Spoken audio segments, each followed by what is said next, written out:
Welcome to Infidelity Tales. If you're new, please subscribe to our channel and like this video. It only takes a second, but it gives us motivation to create more stories, so please like this video. And now, let's start the story. I never thought I would be the kind of person to cross a line, but life doesn't always go the way you expect. My name is Sarah. I've been married to my husband, Daniel, for 10 years. We built a life together, full of love, laughter, and promises. In the beginning, everything felt right. We were young, hopeful, and deeply committed. We believed love would be enough to carry us through anything. And for a long time, it was. Daniel and I met in college. He was steady, kind, and dependable. Our love wasn't fiery. It was calm, like a quiet river.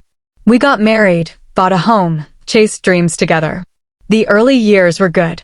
We were good. But then life began to change. Daniel worked longer hours, always chasing stability and security for our future.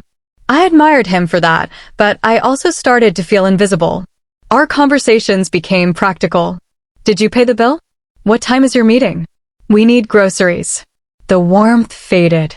The laughter disappeared. I told myself it was normal, that this was just what happens in long-term relationships.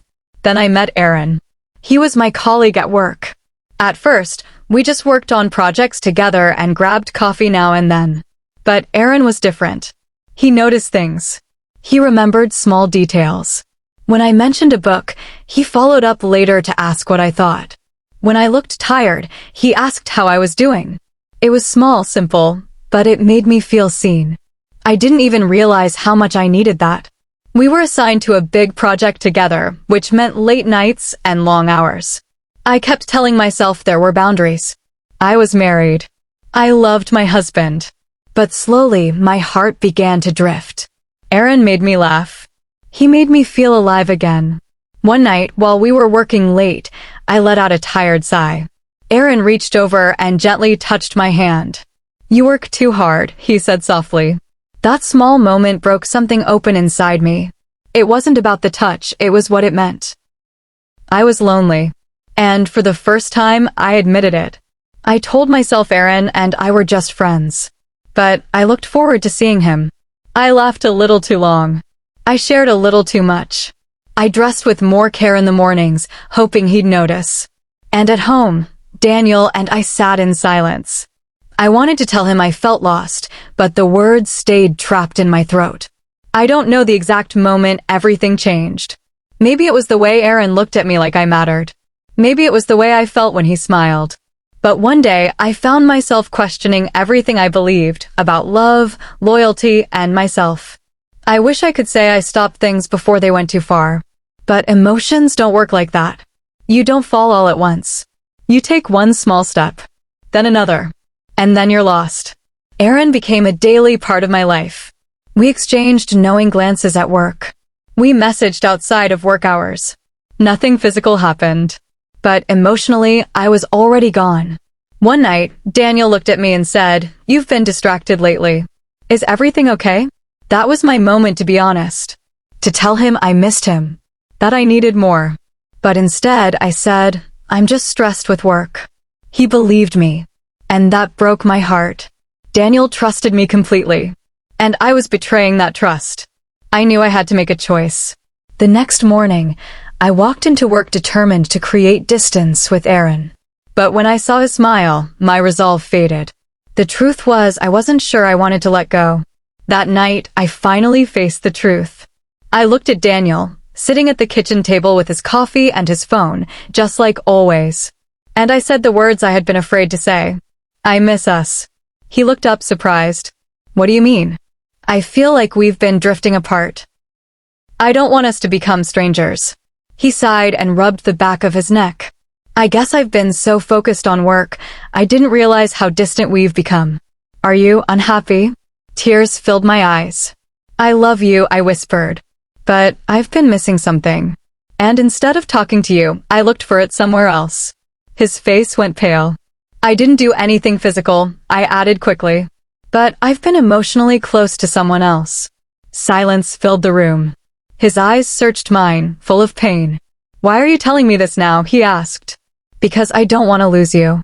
Because I realized that whatever I thought I was missing, it was always you. I want to fix this. Daniel looked away, his jaw tight. I need time, he said. I understand. That day, I ended things with Aaron. Not just the chats or the smiles, but the emotional hold he had on me. When I told him, he looked hurt. But I said I need to fix my marriage. This isn't about you. It's about me. Aaron nodded and I walked away. The days that followed were hard. Daniel was quiet, distant. But I didn't give up.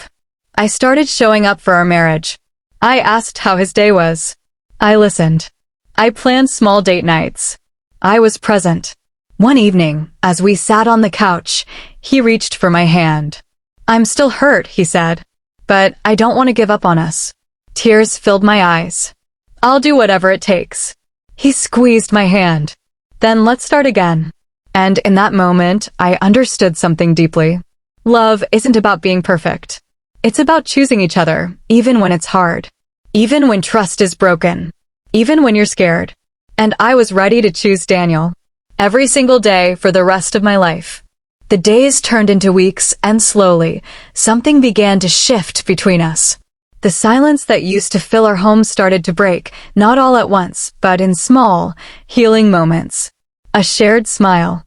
A quiet cup of coffee together. A soft goodnight that carried more meaning than words could ever say. Daniel was still hurting. I could see it in his eyes, in the way he sometimes pulled away before pulling me back. But he didn't shut me out. He was trying. And so was I. One Saturday morning, we went for a walk, the first one in months. We didn't talk much at first, just listened to the sound of our footsteps and the breeze through the trees. But then he turned to me and said, I miss this. I missed you. I didn't know I was holding my breath until that moment. I looked up at him, my heart trembling. I missed you too. We walked a little slower after that, our hands brushing, then finally intertwining. It was the first time in a long time that I felt like we were on the same path again. That evening, I sat down with a journal and wrote everything I had been holding inside, the guilt, the loneliness, the fear, but also the hope. I didn't want to hide anymore. I wanted Daniel to know all of me. The broken parts. The rebuilding ones. The next day, I gave the journal to him. He read it in silence, his fingers tightening around the pages. When he finished, he didn't say anything.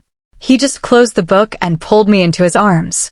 No more secrets, he whispered. No more silence, I replied. We decided to go to counseling together. At first, I was scared. I thought it would bring up more pain. But it helped. We talked honestly, sometimes through tears, sometimes through long pauses, but we talked.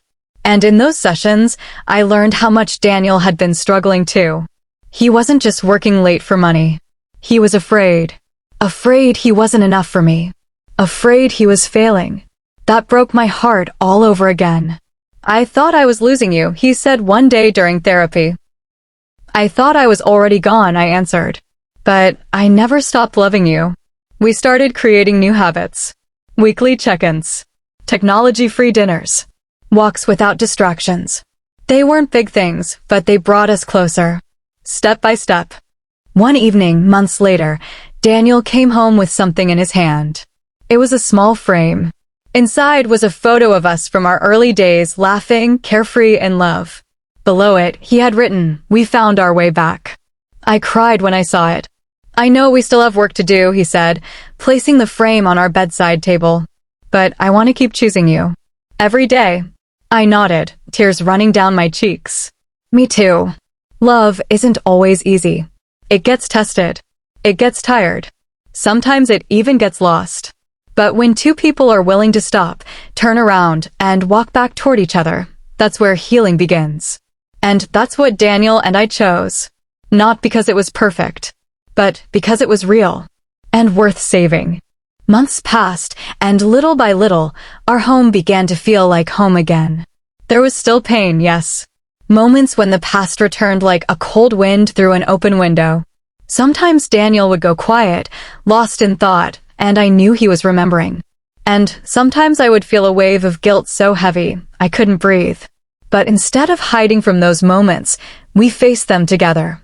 One evening, as we folded laundry side by side, he said quietly, "I still think about it sometimes. What you told me. It hurts. But I also see how hard you're trying." I swallowed hard, setting down the shirt in my hand. "I'll keep trying, Daniel. For as long as it takes." He looked at me, his eyes soft with something that felt like forgiveness. "We're trying," he said. Together. That word, together, meant more than anything. We started new routines. Sunday mornings were now for slow breakfasts and long talks. Wednesday nights became us nights. A movie, a walk, or just sitting on the balcony with tea. Sometimes we didn't say much, but the silence no longer felt like distance. It felt like peace. We found joy in small things again. Laughter returned, hesitant at first, like it had forgotten the way. But it came back, one shared memory at a time, one inside joke at a time. There was a day I'll never forget. We were cleaning out the closet when Daniel found an old box of letters. Letters I'd written him back in college. Love notes, full of young dreams and promises. He sat on the floor, reading them aloud, smiling softly. "I miss this version of us," he said. I knelt beside him. "Maybe we don't have to miss them. Maybe we can bring them back." He looked at me for a long moment. Then he reached for my hand and pressed one of the letters into it. "Then let's start over. From the beginning." So we did. We took a short trip to the cabin we stayed at on our honeymoon, 10 years ago. It had been that long since we'd escaped the noise and distractions and just been. The first night there, we sat by the fire, wrapped in a blanket, watching the flames dance. "I'm scared sometimes," I admitted. "That even though we're okay now, I still don't deserve your trust." Daniel turned to me, gently tucking a strand of hair behind my ear. "You made a mistake. But you told the truth. You could have kept hiding, but you didn't. That means something. You didn't lose me, Sarah. You found the courage to come back." Tears slipped down my cheeks. I didn't wipe them away. That night, for the first time in so long, I felt truly held. Not just in his arms, but in his heart again. Healing wasn't quick. It wasn't easy. Some days we stumbled. Some nights we fought not out of anger, but because we were both afraid of getting hurt again. But every time, we chose to stay. And slowly, the cracks in our marriage became places where light could shine through. We stopped being two people in the same house and became a team again. A couple again. One evening, almost a year later, we sat watching the sunset from our porch. Daniel turned to me with a small smile. "I've been thinking about something," he said. "What if we renewed our vows? Not a big thing. Just us. Just a promise to keep choosing each other." My heart fluttered. "Yes," I whispered, without hesitation. "Yes, I'd love that." So we did. In our backyard, under the golden light of evening, we stood facing each other. Just us. No guests. No pressure. Just two people who had been broken, and who decided to heal together. "I still choose you," he said, his voice steady. "And I choose you," I replied, tears running freely. Love isn't about perfection. It's about forgiveness. About fighting for one another when it would be easier to walk away. And every morning I wake beside Daniel, I am reminded. We didn't just survive a storm. We rebuilt something even stronger in its place. A deeper love. A second beginning. And a heart that whispers, "I miss us, but now we're here again." After renewing our vows, life felt different, not perfect, but full of quiet strength. We had scars, yes, but they didn't scare us anymore. They reminded us of what we survived, of the way we had held on to each other when everything seemed lost. One evening, we were sitting at our kitchen table, drinking tea. It had rained earlier, and the air smelled fresh. Daniel was reading a message on his phone when he looked up and said, "You know, maybe we could do something with all of this. Everything we've been through." I tilted my head. "What do you mean?" "I mean," he said, setting his phone down, "what if our story could help someone else? People who are going through what we went through. The silence. The mistakes. The fear. The forgiveness." His voice was calm but full of meaning. At first, I hesitated. Our story was personal, so full of pain and vulnerability. But then I thought about how lonely I had felt during those dark months, how I had searched the internet for stories that sounded like ours, and found almost nothing real. Yes, I said slowly. Maybe if we share, someone else will feel less alone. We started small. A blog. I wrote from my heart, simple, honest posts about what it felt like to lose connection in marriage. About the ache of silence, the weight of guilt, the slow, painful path of healing. Daniel wrote, too, from his point of view. He shared how betrayal shook his world, how anger gave way to grief, and how, step by step, he chose to forgive. Not because it was easy, but because love is a decision, not just a feeling. The blog began to grow. Emails came in. From strangers. From couples. From people who said, I thought I was the only one. Some had made mistakes. Some had been hurt. Many had stayed silent for too long, just like we did. Daniel and I began replying to each letter together. We cried sometimes. We remembered our own pain. But we also felt something bigger blooming inside us. Purpose. One day, we were invited to speak at a small marriage retreat. I stood there in front of 10 couples, my hands trembling. My name is Sarah, I began, and I almost lost my husband, not because he didn't love me, but because I stopped believing I was worthy of being loved. But somehow, we made it through. Daniel stepped forward beside me. And I'm Daniel. I was angry. I was broken. But when I looked past the pain, I saw someone trying to come home. And I opened the door. There was silence in the room. Not the heavy kind, but the quiet kind that comes when hearts are listening. Afterward, couples came up to us. Some with tears in their eyes. Some with shaky voices. All of them carrying something they no longer wanted to carry alone. We kept going. More retreats. More blog posts. Even a short book. It wasn't fame we wanted. It was connection. It was reminding people that broken doesn't mean over. That silence doesn't mean the love is gone. That choosing each other again and again is the truest kind of love. Our story became more than just ours. It became a light. One night, Daniel turned to me in bed, his hand gently resting on mine. Thank you, he said, for not giving up on us. For being brave. I looked at him, my eyes filled with tears. Thank you for forgiving me. For loving me when I couldn't even look at myself. He smiled softly. We saved us, Sarah. Together. Love grows not in perfect seasons, but in the storms we survive hand in hand. And when we choose to stay, to speak, to listen, we don't just find each other again. We find ourselves. The sun poured through the living room window, casting golden light across the wooden floor. Daniel sat in his favorite chair, glasses perched low on his nose, a cup of tea cooling beside him. I stood at the window, watching the garden sway with the wind, lavender, roses, and sunflowers we planted together so many years ago. Our home was quieter now. The children were grown. Life had slowed, and with it came more time to reflect. Daniel reached into the drawer and pulled out an old envelope, soft and yellowed at the edges. Do you remember this? He asked, holding it up. I took it gently, my fingers tracing the faded handwriting. It was one of the letters from our vow renewal. The ones we wrote alone and exchanged beneath the oak tree in our backyard. I opened it slowly. To my future self, I had written, if you're reading this, it means you chose love. Again and again. It means you forgave. It means you were forgiven. It means you fought for something that once felt lost. And I hope, wherever you are, you're still choosing each other, even in the quiet moments when no one is watching. Tears filled my eyes. Daniel reached for my hand. It was older now, softer, worn from time and years of holding on. But it still fit perfectly in his. We made it, I whispered, smiling through tears. We really made it. He nodded. Not without cracks. But I think that's what made it beautiful. We sat in silence, watching the day pass gently outside.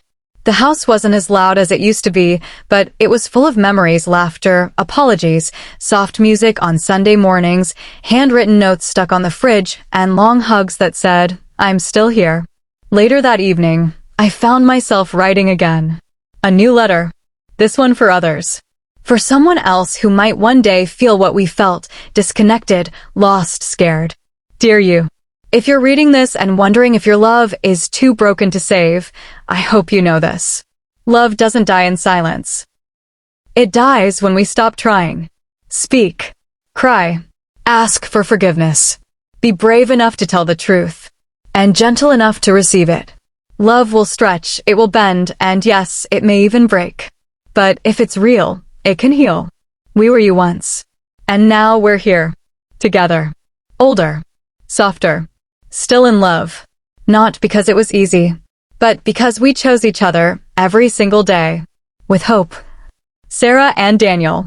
The letter now sits in a box by the door, waiting to be mailed to the next couple who writes to us. Because that's what we do now, pass the light forward. We once missed us. But now, we're more than who we were before. We are a story of love that cracked and healed. Of silence that turned into songs. Of forgiveness that grew into forever. It happened on a soft autumn morning. I woke up and reached out beside me. His side of the bed was still warm, the pillow faintly holding the shape of his head. For a second, I thought he was in the kitchen, maybe making his usual tea, humming one of his quiet tunes. But the house was still. Too still. I found him in the garden. Daniel was sitting in his chair, facing the sunrise, a blanket over his legs, his hands resting gently on his lap. His eyes were closed. Peaceful. He was gone. Just like that, like a breath released into the morning sky. I fell to my knees beside him. My chest cracked open. I whispered his name again and again. I touched his face. I held his hands. I begged God to give me one more minute, one more laugh, one more kiss on the forehead. But his last gift was peace. The days after were quiet, like the moments after a beautiful song ends. I moved through the house as if in a dream, touching the things he once touched. His book left open on the side table. His sweater still draped over the chair. A scribbled note on the fridge. Don't forget to smile today. I love you. The world kept moving. But mine stood still. People came. They hugged. They cried. They said he lived a full life. They said he was lucky to be loved so deeply. But none of it helped the ache in my chest. Not at first. Then came the letter. A week after the funeral, I found it tucked inside the drawer of his desk. My name written in that familiar hand. I opened it with trembling fingers. My Sarah, if you are reading this, it means God has called me home. And I know your heart is breaking. But please remember this. Loving you was the greatest gift of my life. Even in our hardest seasons, I never stopped choosing you. Not once. Not even when it hurt. You gave me laughter. You gave me a family. You gave me the miracle of forgiveness. You saved me. And I need you to know something. You are strong enough to carry the light now. The way we carried it together. Tell our story. Show the world that broken things can still bloom. That love can be quiet and still be fierce. When you walk through the garden and the wind brushes your skin, know it's me. When you feel warmth in the sunlight, know it's my arms around you. I'll be everywhere love is. Because I am part of you now. With all my heart. Daniel. I wept. The kind of weeping that shakes the soul open. But this time, the tears weren't just from grief. They were from gratitude.